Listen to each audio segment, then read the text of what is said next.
अच्छा सुनो, सब्सक्राइब करते वक्त ना घंटी बजा देना ताकि जब मैं ऑनलाइन आऊँ तो तुम्हारे फोन की भी नमस्कार दोस्तों। इस समय की पहले बड़ी खुशखबरी हम आपके सामने रखने वाले हैं। जी हाँ, सीटेट 2024 ऑनलाइन फॉर्म आ चुके हैं और अभी से ही आवेदन शुरू हो चुका है। जी हाँ दोस्तों, आवेदन करते समय कौन कौन से डॉक्यूमेंट्स की आपको जरूरत पड़ेगी, कैसे आपको फॉर्म फिल करना है, सारी डिटेल्स हम आपके सामने रख देंगे। और देखिए, जो इम्पोर्टेंट सवाल है, हमारा एग्जाम कब होगा? 1 दिसंबर 2024 को होगा। ठीक है। आवेदन के लिए क्या योग्यता चाहिए वो भी हम इस वीडियो में डिस्कस करेंगे।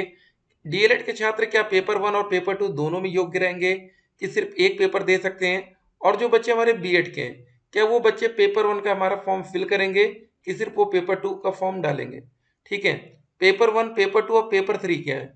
एक सवाल सभी बच्चों के मन में इस बार का ये भी था कि सर क्या कोई पेपर 3 भी आने वाला है? ठीक है। क्या सीबीएसई ने कोई बड़ा बदलाव किया है, कोई चेंजेस हुआ है कि लास्ट टाइम जैसा है? और क्या पेपर में नेगेटिव मार्किंग होगी? और एग्जाम फीस कितनी है? तो सबसे पहले डिस्कशन हम लोग फीस से करेंगे। जो बच्चे जनरल कैटेगरी और ओबीसी कैटेगरी से आते हैं, अगर आप पेपर 1 के लिए सिर्फ आवेदन करेंगे तो आपको 1000 रुपये देना पड़ेगा। और उसके साथ पेपर 2 भी अगर आवेदन करेंगे तो आपको 1200 रुपये देना पड़ेगा।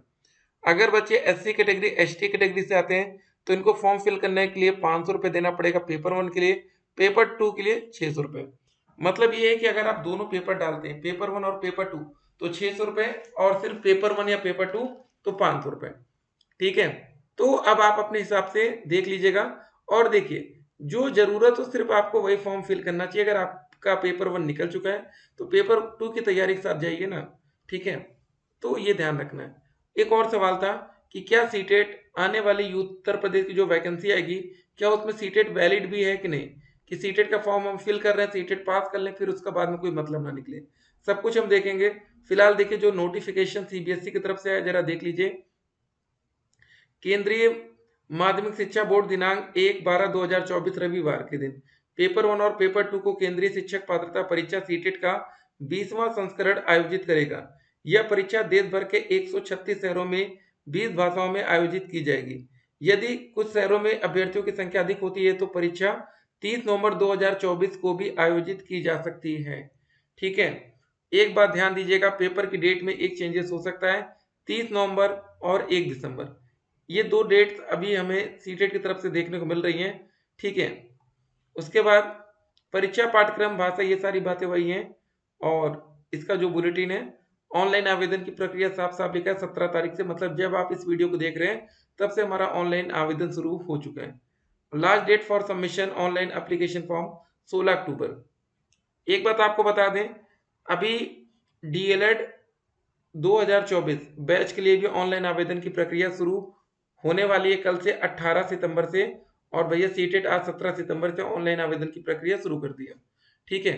तो अगर वो बच्चे भी एडमिशन ले लेते, उनका सेशन स्टार्ट होता तो वो भी आवेदन कर पाते। फिलहाल यहाँ पर देख सकते हैं। देखिए, सबसे पहले आपका पेपर 2 होता है मॉर्निंग में, इवनिंग में पेपर 1 होता है। ठीक है। यहाँ पर पेपर 3 का कोई शेड्यूल नहीं दिया गया। आपका जो रिपोर्टिंग टाइम रहेगा 7:30 बजे तक पहुंचेंगे। चेकिंग एडमिट कार्ड, ये सारी बातें लिखी गई हैं। ठीक है। तो last entry in the examination centre gate closure time रहेगा आपका 9:30 बजे पेपर 2 के लिए, और पेपर 1 के लिए 2:30 बजे।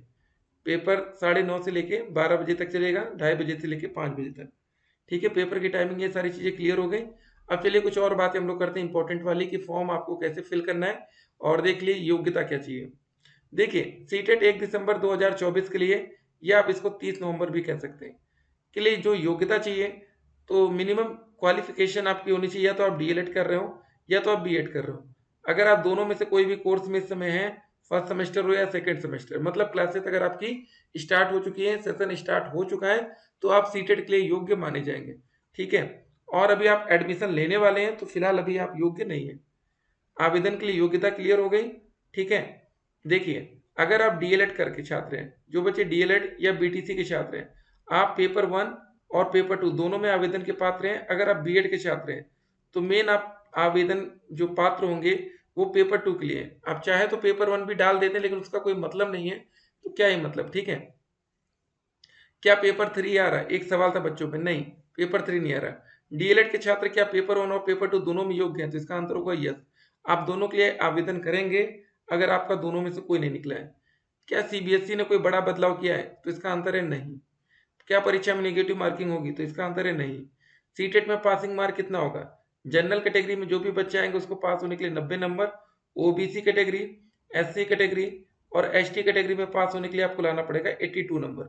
ये ध्यान दीजिएगा, पासिंग मार्क बहुत इंपॉर्टेंट होता है, इसी बेस पर आप पास या फेल की कैटेगरी में आएंगे।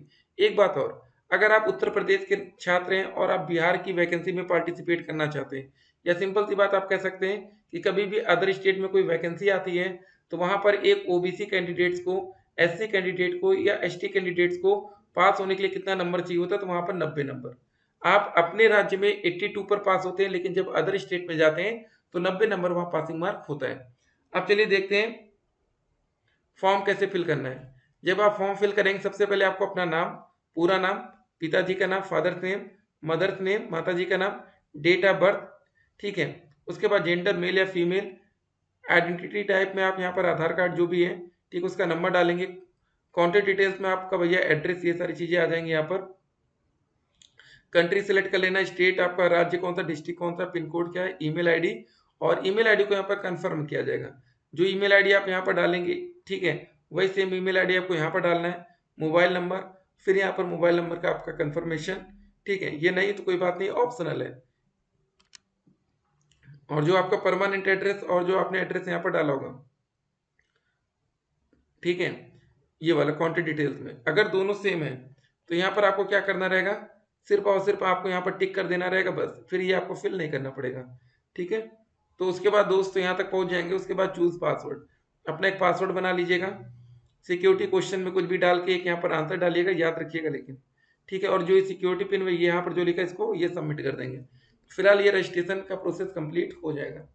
तो कोई बहुत बड़ी चीज नहीं है, फॉर्म आप आराम से खुद से फिल कर सकते हैं। हमने कमेंट बॉक्स में लिंक दे दिया है जहां से आप लोग ऑनलाइन आवेदन की प्रक्रिया में सम्मिलित हो सकते हैं, ठीक है। और एक बात का ध्यान देना है कि कैसे हमें तैयारी करनी है। वीडियो में तो सबसे इंपॉर्टेंट टॉपिक ये भी होगा कैसे हम तैयारी करें। क्या हम कोचिंग ले सकते हैं? कोचिंग करना सही रहता है? देखिए, हर बार लाखों बच्चे कोचिंग करते हैं लेकिन उसका रिजल्ट बहुत अच्छा नहीं आता। उसका रीजन क्या है कि जब तक आप सेल्फ स्टडी नहीं करेंगे, घर पर खुद से प्रैक्टिस नहीं करेंगे, कोई फायदा नहीं है, ठीक है। तो सीटेट के प्रीवियस ईयर के क्वेश्चन पेपर लाइएगा और उसको सॉल्व करने की कोशिश करिएगा। याद रखिए, पेपर में 75 नंबर के, पेडागोजी 75 नंबर के, ठीक है, क्वेश्चन आएंगे। आपको बता दें कौन कौन से सब्जेक्ट आपको पढ़ना है। उम्मीद है कि इतना तो आपको पता ही होगा, नहीं पता तो चलिए हम आपको क्लियर कर दें। देखिए, 30 नंबर का आपका बाल विकास आएगा, 30 नंबर का आपका पर्यावरण के क्वेश्चन आएंगे, 30 नंबर की आपकी मैथ्स आएगी, और 30 नंबर की आपकी देखिए हिंदी आएगी, और 30 नंबर आप जो भी लैंग्वेज 2 में लेंगे, मान लीजिए आप इंग्लिश लेते हैं या तो आप संस्कृत लेंगे, ठीक है, ऐसे आपको तैयार करना है। बाल विकास, ईवीएस, ठीक है, ये सारी चीजें आपको अच्छे से पढ़ना है।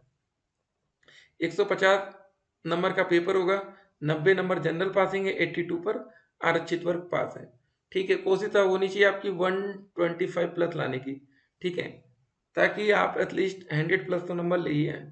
क्योंकि आने वाले टाइम में हो सकता है ना, हो सकता है, सिर्फ बात हो रही है कि आपके टेट के नंबर भी सुपर टेट के साथ जोड़े जा सकते हैं, ठीक है। जब फाइनल मेरिट बने टेट और सुपर टेट को, दोनों को अगर कंसीडर किया जाएगा तो आने वाले टाइम में आपको फायदा मिलेगा। चलिए, अगर आपका फॉर्म फिल करने का कोई भी डाउट है ना तो कमेंट करिएगा, नेक्स्ट वीडियो में आपके सभी कमेंट का आंसर आपको दिया जाएगा। फिर मिलते हैं, स्टे कनेक्टेड।